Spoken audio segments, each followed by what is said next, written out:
In India, over 8.6 crore credit cards were outstanding in the month of April 2023, which was a 15% increase from 7.5 crore credit cards in April 2022.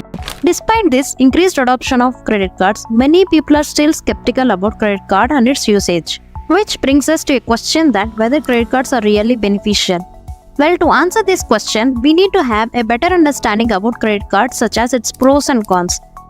In today's video, we are going to discuss and understand stuff like what is a credit card, how do credit cards work, what are the advantages and disadvantages of using a credit card, how to choose a credit card, etc. In addition to this, I am going to share with you some useful tips that help you manage your credit cards in a smart way. So do watch till the end of the video. Now let's get into the video. Let's see what exactly is a credit card. A credit card is a plastic card, typically a payment card usually issued by a bank, allowing its users to purchase goods or services or withdraw cash on credit. It is like a mini loan. For example, let's say Sarah has a credit card and she wants to use her credit card to purchase a laptop worth $1,000. But how much money can she spend using her credit card for this transaction? Can she spend her credit card for any amount, or will there be any set limit on this? The answer is yes. There is a limit on how much she can spend using her credit card, which is called credit limit. Now, what is credit limit? In simple terms, the credit limit or the credit card limit is the maximum amount that a person can spend on his or her credit card. This limit is something that the issuing company fixes. Let's say Sarah's approved credit limit is $5,000. This is the maximum amount that she can borrow on her credit card. But how is a credit limit determined on a credit card? Well, there are many factors that determine the credit limit on a card, such as the applicant's income, age of the person, any loans or liabilities attached to the applicant, the repayment capacity of the applicant, the credit history of the person, the credit score or credit rating of the applicant, the type of credit card that is issued. First-time credit card users are normally given a low credit to start with. This is because the bank does not have any prior record of how you manage your credit. Over a time, based on how you manage this, the limit can be increased by the bank. As I said earlier, the credit score or credit rating also impacts credit limit. It is also important for us to know what is a credit score, why is it important, what is the best credit score. A credit score is a numerical representation of an individual's credit worthiness based on their credit history. Organizations like CIBIL give credit scores to individuals depending on how prompt they have been in their payments. It is important because lenders use it to evaluate the risk of lending money. Credit score typically ranges from 300 to 900 and is further categorized into various sections, such as if the credit score is 800 and above, then it is considered excellent. If the credit score is between 750 to 799, then it is considered good.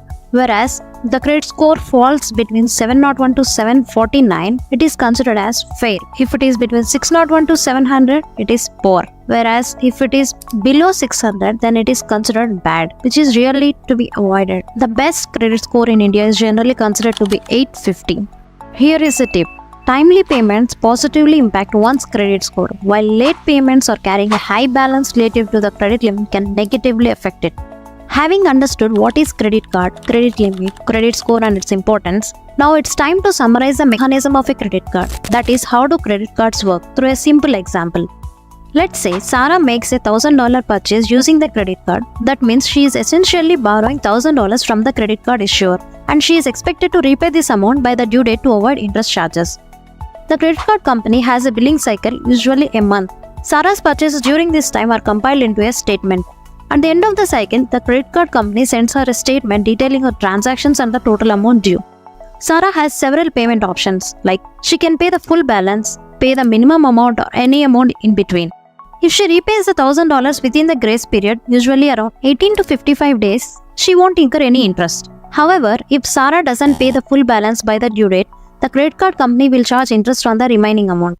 For example, if she paid only $800 by the due date, she would be charged interest on the remaining amount, that is $200. Over a time, if Sarah demonstrates responsible credit use, the credit card company may increase her credit limit. Conversely, if she misses the payments or carries high balances, they may decrease the limit. Now that we have understood how credit cards work, next we will see what are the advantages of credit card. Well, there are many benefits from using a credit card, such as convenience, rewards, cashbacks, offers and discounts, which the cardholder enjoys over time on his purchases. Another important benefit is building a credit history that in turn impacts credit score. Most people are not aware of this, but a credit card benefits your credit score. A good credit score means you will be able to obtain loans and credit cards quickly in the future. Above all this, there is another important benefit of using a credit card, that is interest-free credit. Well, we all know that a credit card comes with a grace period between purchase and payment, could be up to 18 to 55 days, during which the bank does not charge any interest. This is a perfect example of buy now and pay later. Here is where we can save a lot of potential interest on our savings. Well, potential interest is something like a notional interest that a card holder could have in by using a credit card for payments instead of using his or her own savings. It is essentially the interest that could have been accrued if the money spent with the credit card had been kept in a savings account or another interest-bearing account. Sounds interesting, right? Let me explain with an example. Let's say Sarah has $2,000 in her savings account that earns 3% annual interest rate. And on the other hand, Sarah has a credit card with a grace period of 50 days during which no interest is charged if the full balance is paid by the due date. For example, she needs to make a $1,000 purchase and has option to use her savings or credit card.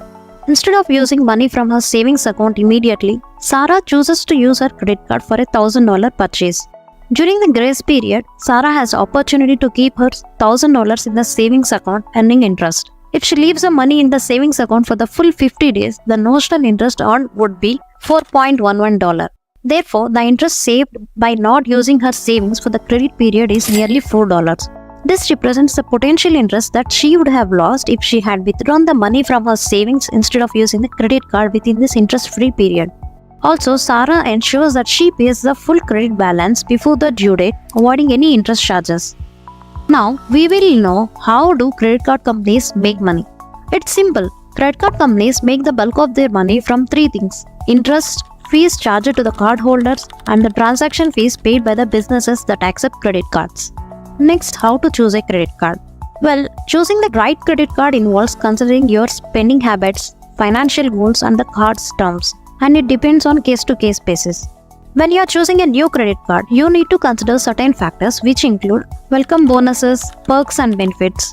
Benefits can vary depending upon the type of card, so you will want to review what each card offers to make sure it matches up with your needs. Secondly, annual fees. The annual fee is another consideration. Some cards have high annual fee and some have minimal or no fee. Typically, the higher the annual fee is, the more perks and benefits you receive to justify paying the higher cost. And next, interest rates. Ideally, you should pay your balance off in full and on time each month. But if you want to carry a balance or you have a balance from an existing card to transfer, you will need to consider the interest rate on any new credit card you get. Having said the advantages, it is also important to know the disadvantages of the credit cards.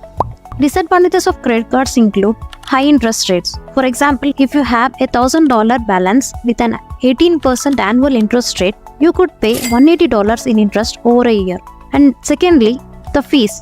For example, some credit cards have annual fee, late payment fee, and cash advance fee. These fees can add up, especially if you are not aware of them or if you miss payments.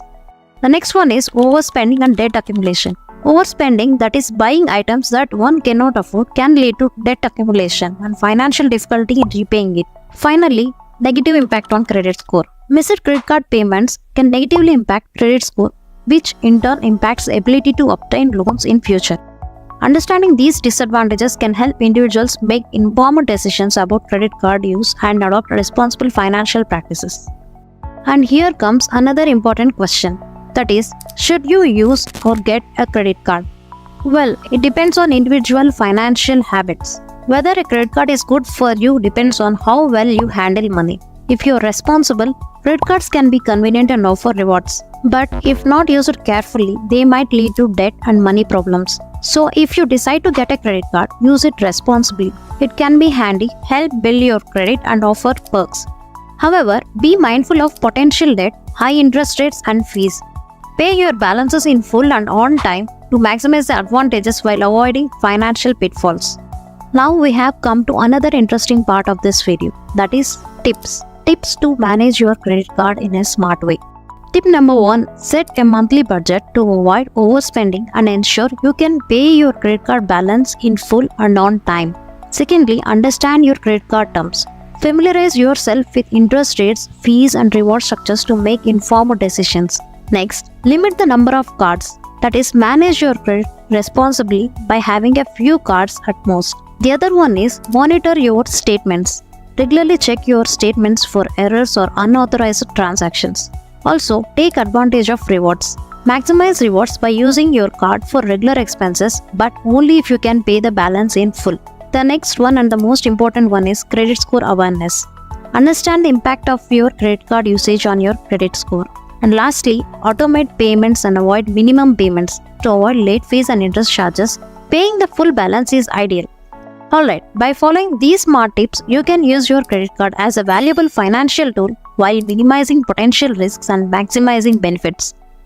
Thank you so much for spending your time with us today. If you enjoyed this video, please share with your friends and family and don't forget to hit the like button. Also, subscribe to our channel for more videos like this and ring that notification bell. Your support means a lot to us. Until next time, take care.